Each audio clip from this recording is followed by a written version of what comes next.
Bree and Jace, that's right. The gun was issued to a former Guam police officer, an ex-cop we all now know as Guam Lieutenant Governor Ray Tenorio. Here's the chief of police when I asked about the gun the day of the shooting.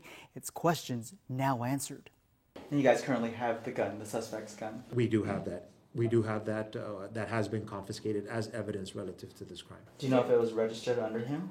That we're still taking a look at. We're not sure exactly who owns the firearm, whether it's registered. Those are all things that my criminal investigators are still taking a look at. We're heading eastbound on Route 1, back towards 127.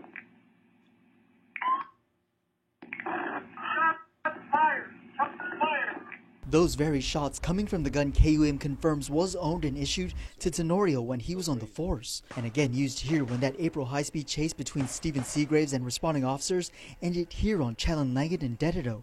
As we reported, Seagraves took police officers on a high-speed chase starting outside the House of Liberty game room in Barrigada, where officers responded to a report of a man with a gun. During the chase, Seagraves shot repeatedly at officers before finally coming to a stop in a Dededo neighborhood. Seagraves died following the shootout. Lieutenant Governor Tenorio responded to KUAM, quote, "There was a firearm that was stolen more than 20 years ago. The incident was reported and all the required protocol was followed. It hadn't been found or returned in my remaining years at the department. I've just been told it has been recovered relative to a recent case. That saddens me, but it doesn't necessarily surprise me because it was stolen and obviously not by law-abiding citizens." Chief of Police Jaya Cruz told KUM that GPD has looked into this, saying, quote, "The weapon was stolen from then Officer Tenorio over 2 decades ago in the course of a burglary. The matter was reported through the proper channels and all measures were taken, as is the protocol, to recover the weapon. It was only recently recovered. GPD remains focused on bringing closure to the recent incident." Seagraves, as we reported, has a criminal record. He was convicted in 2012, 2013, and in 2015 on multiple charges of driving while under the influence of alcohol.